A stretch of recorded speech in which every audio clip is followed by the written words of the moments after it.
The bank's transaction printer went silent. Behind it, attackers were trying to move $951 million with trusted payment messages. That little machine was supposed to print records of transfers entering and leaving Bangladesh Bank. Researchers say malware interfered with those records, helping fraudulent instructions hide inside an ordinary banking workflow. The printer problem was one clue in a digital robbery planned on a global clock. Bangladesh Bank held foreign currency reserves in an account at the Federal Reserve Bank of New York. Moving that money depended on messages sent through SWIFT, a trusted communication system used by financial institutions. Think of SWIFT as a secure courier carrying signed payment envelopes between banks. The courier carries instructions. The actual money remains in accounts controlled by the banks. The compromise lived inside Bangladesh Bank's local environment, where computers interfaced with the SWIFT messaging platform.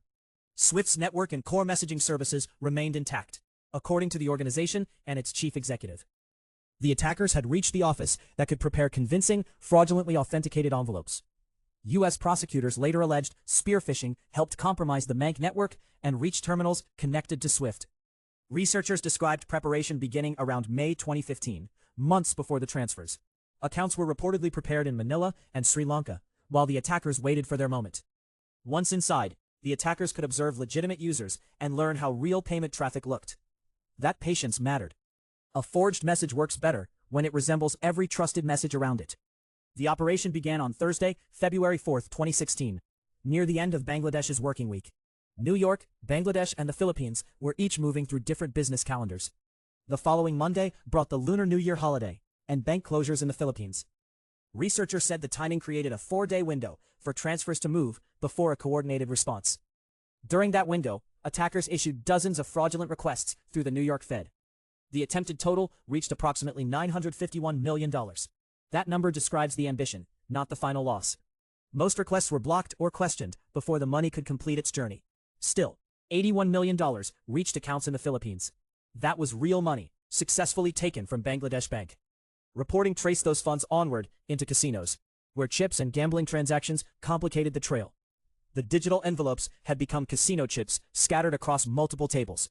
Very convenient for the thieves. The operation also depended on hiding evidence back at the bank while the money moved. BAE Systems linked custom malware to the local SWIFT Alliance access software in Bangladesh Bank's environment. The malware could alter database records that tracked outgoing transfer requests, according to BAE's analysis. It could also intercept incoming confirmations and manipulate balances shown in local logs. And it interfered with the printer that produced hard copies of transfer activity. One tool was therefore editing the outbox, catching the replies, adjusting the ledger, and shushing the printer. BAE believed that malware was one piece of a wider toolkit, rather than the entire operation. At the time, Bangladesh police said they had not found that exact malware, and their forensics remained incomplete. The exact method used to order every transfer was still unclear in the early reporting.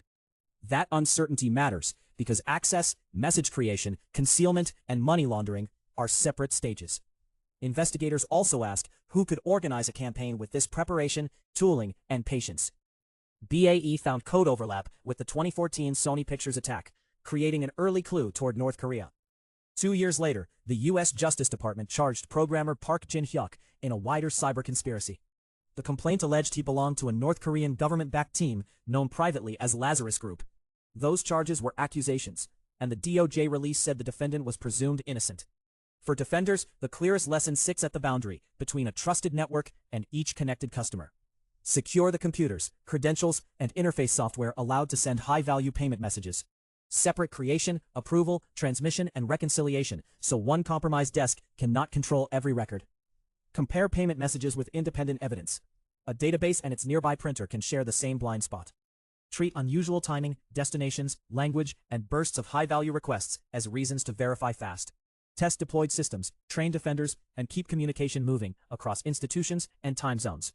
The attackers nearly moved $951 million through messages, while the physical vault sat untouched.